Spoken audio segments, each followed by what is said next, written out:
Hi friends, welcome to my channel. இன்றைக்கி நம்ம பார்க்க போகிறது நெய் பிளாஸ்டிக் பாட்டில் இருக்கு இல்லையா, அது எப்படி க்ளீன் பண்ணலான்னு சொல்லிட்டு பார்க்க போகிறோம். நம்ம இதில் கொஞ்சம் விம் லிக்விட் கொஞ்சம் ஆட் பண்ணிக்கலாம். ஓரளவுக்கு கொஞ்சமாக ஆட் பண்ணால் போதும். இதை நம்ம கையை வச்சு க்ளீன் பண்ணிட்டு இருந்தால் ரொம்ப அது ஒரு மாதிரியே இருக்கும் ஒரு சிலருக்கு. ஸோ இந்த மாதிரி க்ளீன் பண்ணிங்கன்னா ரொம்ப ரொம்ப ஈஸியாக எடுத்துடலாம். இப்போ நான் கொஞ்சம் தண்ணி ஆட் பண்ணியிருக்கேன். இப்போ நல்லா ஷேக் பண்ணிக்கலாம். கொஞ்சமாக நெய் உள்ளக்கிறதுனால கொஞ்சம் ஷேக் பண்ணாவே வந்துடும். அதில் இருக்கிற எண்ணெய், அந்த நெய்யோட பிசு தன்மை எல்லாமே போயிடும்.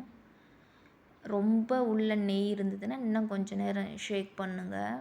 எவ்வளோக்கு எவ்வளோ உள்ளே இருக்கோ, நான் இப்போ பாருங்கள் க்ளீன் பண்ணி எடுத்துகிட்டு வந்துட்டேன். நாம் அது கீழே தண்ணி ஊற்றிட்டு அதுக்கப்புறம் நார்மலாக நம்ம எப்படி வாஷ் பண்ணுவோமோ அந்த மாதிரி சோப்பு போட்டு வாஷ் பண்ணிக்கலாம். இப்போ பாருங்கள் எவ்வளோ அழகாக இருக்குதுன்னு சொல்லிட்டு. எந்த ஒரு கையை வச்சு நம்ம பண்ண தேவைங்கிற ஒரு அவசியமே கிடையாது.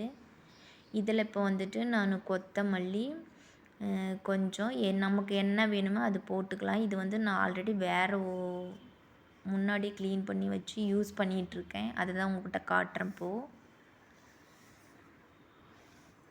இப்போ பாருங்கள், இது வேறு ஒரு பாட்டில். இதில் நான் எண்ணெய் ஊற்றிக்கலாம். நம்மளுக்கு என்ன தேவையோ அதை செஞ்சுக்கலாம். நம்ம எண்ணெய் கூட ஊற்றி வச்சுக்கலாம் அப்படின்னு சொல்கிறதுக்காக தான் இதை நான்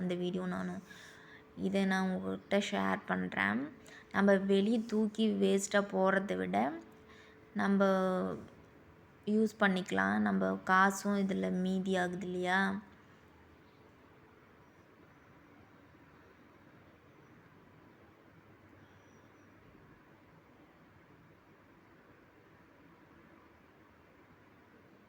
நான் எண்ணெய் ஊற்றுறேன். உங்களுக்கு எது யூஸ்ஃபுல்லாக இருக்கோ அதை நீங்கள் ஃபுல் பண்ணிக்கலாம்.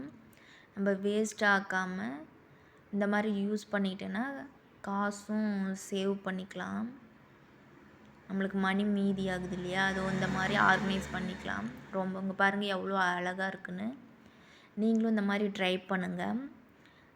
ட்ரை பண்ணிவிட்டு எப்படி இருக்குன்னு சொல்லிவிட்டு கீழே கமெண்ட் பண்ணுங்கள். என்னோடய வீடியோ பிடிச்சிருந்தால் லைக் பண்ணுங்கள், ஷேர் பண்ணுங்கள். கூடவே பெல் பட்டனை கிளிக் பண்ணிக்கோங்க. தேங்க்ஸ் ஃபார் வாட்சிங்.